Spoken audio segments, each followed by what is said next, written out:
Assuré le Sénégal. Jaratul garu basona manga jangale gita do bouger do faywer nga élève te tollu ci examen li nga soxla am na fitam. Par exemple, je prends la boîte de craie. Je dis que donc voilà la boîte de craie donc qui est mon ensemble E. Et dans cette boîte de craie là, donc il y a des éléments. Il y a par exemple 50 craies. Et au niveau de ces 50 craies là, donc j'ai un tirage successif de 3 craies avec remise. Un tirage successif de 3 craies avec remise. Donc je mets 1, je note la couleur et je remets. C'est avec remise. Je mets encore, je note la couleur, je remets. Je note la couleur, je remets. Donc je l'ai fait 3 fois. Et donc à chaque fois, comme je remets, donc c'est avec remise, l'ordre est important. Et donc la répétition est impossible parce que la craie qui a été tirée a la même chance d'être retirée donc, au niveau du second tirage. Ici, un tirage successif sans remise. Pour un tirage successif sans remise, je tire et au lieu de remettre, donc je garde. Là, c'est un paix arrangement. Je tire encore, au lieu de remettre, je garde. Je tire encore, au lieu de remettre, je garde. Ici, n égale à 50 craies et P, donc c'est les 3 craies que j'ai tirées. Je vais effectuer un tirage simultané de 3 craies. Donc là, je viens et je tire à la fois donc, les 3 craies. L'ordre n'est pas important et je note leur couleur. Donc si c'est un tirage simultané comme ça, je sais que je dois utiliser donc, la combinaison. C'est pourquoi donc, dans un exercice de dénombrement, là on doit utiliser une P10, vous utilisez un arrangement, donc là c'est totalement faux. Là vous devez utiliser donc une P combinaison, vous utilisez une P10, c'est totalement faux. C'est pourquoi donc il faut identifier ces mots-clés là pour savoir donc l'outil de dénommement qu'il faut utiliser. Donc dès que vous voyez un tirage successif avec remise, c'est une P10 et on a donné la formule. Successif sans remise, P arrangement. Les tirages simultanés, si on ne dit rien, donc c'est une P combinaison.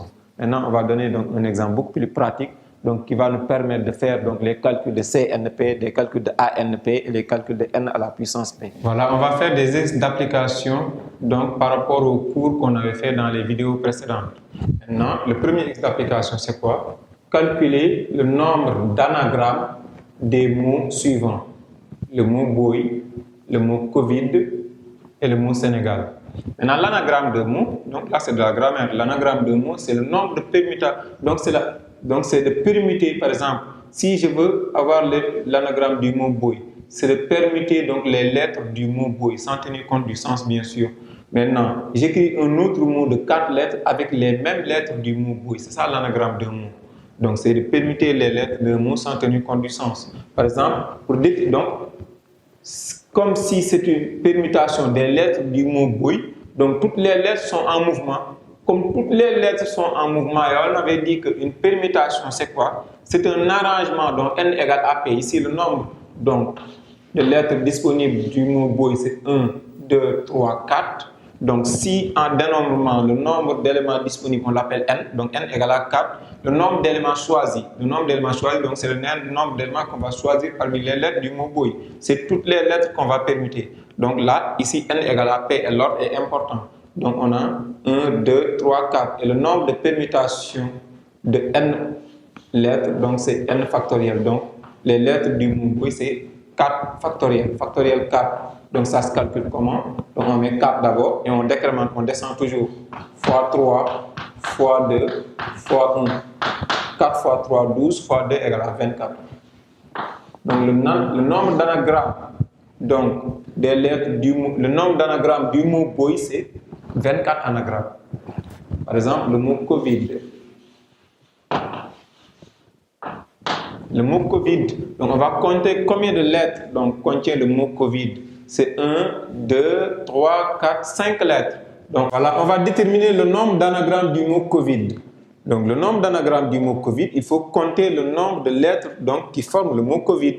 C'est 1, 2, 3, 4, 5. Il n'y a pas de souci parce que toutes les lettres sont différentes. Donc si toutes les lettres sont différentes, donc on met factoriel 5. Et factoriel 5, donc c'est le nombre de permutations donc, de ces lettres, des lettres de ce mot-là. Donc factoriel 5, c'est 5 fois 4 fois 3 fois 2 fois 1. On décrémente toujours, donc on prend la valeur de n ici, on décrémente toujours jusqu'à l'unité. 5 fois 4 fois 3 fois 2 fois 1, donc ça donne 120. Il y a 120 anagrammes du mot Covid. Par exemple, le mot Sénégal.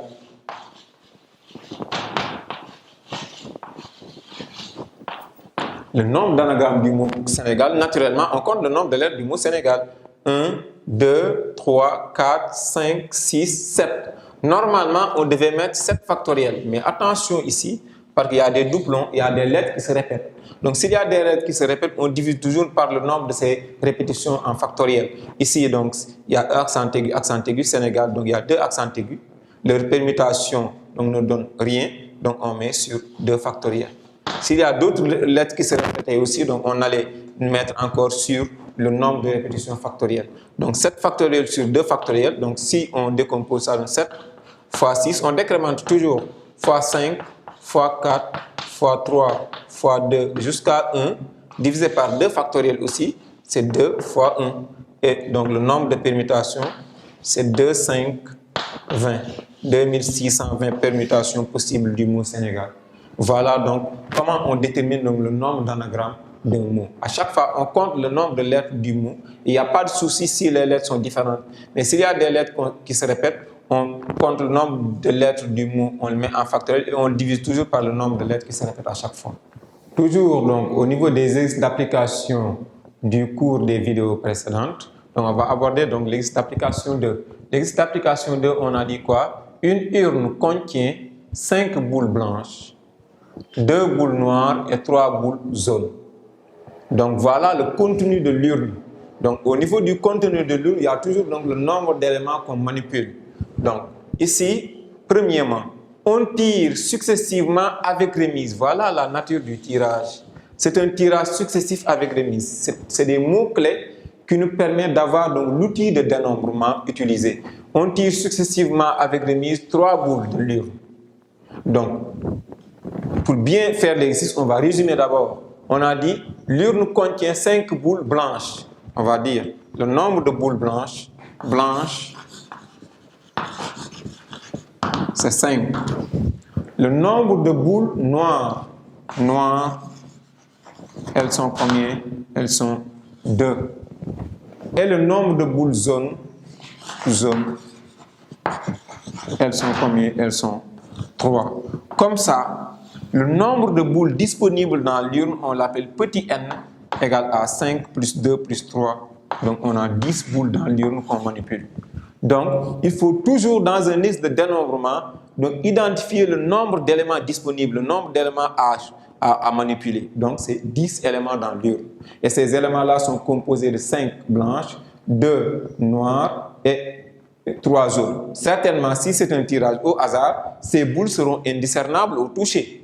Parce que donc, si ces boules sont discernables par toucher, donc ce n'est plus un tirage donc, au hasard. Donc, on va dire que ces boules sont indiscernables au toucher et on tire successivement avec remise. Dès que vous avez un tirage successif avec remise, vous devez savoir que donc, vous devez utiliser la P-liste. Et P, il faut toujours identifier la valeur de P. Ici, on a dit, on tire successivement avec remise 3 boules. Cette valeur-là, elle est importante. 3 boules, directement, vous mettez, premièrement, c'est un tirage successif avec remise. De P égale à 3. Dès que vous faites ce travail-là, le reste donc, va être facile. Le reste, c'est quoi? C'est répondre aux questions. Calculer le nombre de tirages possibles. La question petit a, c'est calculer le nombre de tirages possibles. Petit a, le nombre de tirages possibles, on a dit en cours, c'est n à la puissance p. N, c'est le nombre d'éléments disponibles qui est donné ici. Et p, donc, c'est le nombre d'éléments choisis. Donc, ici, le nombre donc, de tirages possibles, c'est 10 à la puissance 3. 10 à la puissance 3, c'est 10 fois 10, 100 fois 10, 1000. Donc, il y a 1000 tirages possibles. 10 à la puissance 3, c'est 10 fois 10 fois 10. Donc, on a 1000 tirages possibles. B. La question B, c'est quoi? Calculer le nombre de tirages unicolores. Nombre de tirages unicolores, donc des tirages unicolores, ça veut dire que les boules doivent avoir la même couleur. Donc, donc à chaque fois on tire 3 boules, soit les 3 boules sont blanches, soit les 3 boules sont noires, soit les 3 boules sont jaunes. Alors qu'on est en tirage successif avec remise. Donc, on aura 3 boules blanches. Est-ce que dans 2 boules, on peut avoir 3 boules? Ce n'est possible qu'avec la P-liste. dans 2 boules, effectivement, s'il y a 2 boules disponibles, donc voilà 2 boules disponibles dans l'urne, on peut toujours tirer 3 boules, 1 boule, 2 boules, 3 boules, parce que c'est toujours un tirage successif. Donc il y a 2 disponibles, donc si on ne fait pas attention, on peut dire que dans 2, on ne peut pas avoir 3. Mais donc suivant la nature du tirage, dans 2, on peut avoir 3. Donc on peut bien avoir 3 noirs, parce que donc s'il y a 2 noirs ici, on tire 1 noire, on remet, 2 noirs, on remet, 3 noirs, on remet. C'est possible parce que les répétitions sont possibles. Donc on peut avoir, donc dans ces 5 blanches-là, on peut en tirer 3 blanches. Dans ces 2 noirs-là, on peut en tirer 3 noirs. Dans ces donc 3 zones-là, on peut en tirer 3 boules jaunes. Donc ces tirages auront la même couleur. Donc pour répondre à la question, on va dire le nombre d'éléments blanches disponibles, elles sont 5 et on en tire 3. Toujours le nombre d'éléments disponibles ici, le nombre d'éléments choisis en haut. Ou bien en dénombrement où c'est plus en dénombrement, donc où c'est toujours calculé avec un plus et c'est toujours calculé avec une multiplication. Il faut noter ça aussi. Donc ici, pour un tirage unicolore, soit c'est 3 boules qui sont blanches, ou bien 3 boules qui sont noires, ou bien 3 boules qui sont jaunes. Dans les 5 blanches, j'en choisis 3, ou bien dans les 2 noirs, j'en choisis 3 avec remise, c'est possible, ou bien dans les 3 noirs, j'en choisis, dans les 3 jaunes, j'en choisis 3. Donc ici, c'est 3 boules de même couleur, là c'est 3 boules de même couleur, là c'est 3 boules de même couleur, donc c'est des tirages unicolores. Donc le reste, c'est des calculs à faire. Donc 5 à la puissance 3, c'est 5 fois 5 fois 5. Multiplié par 2 à la puissance 3, c'est 2 fois 2 fois 2. Multiplié par 3 à la puissance 3, donc c'est 3 fois 3 fois 3. Donc le reste, c'est des calculs. C. La question C, on a dit quoi? Calculer le nombre de tirages contenant exactement 2 boules blanches suivies d'une boule jaune. Jaratu garba sonu manga jangale gita do bouger do fay wer nga élève te tollu ci examen li nga soxla am na fi te mu gën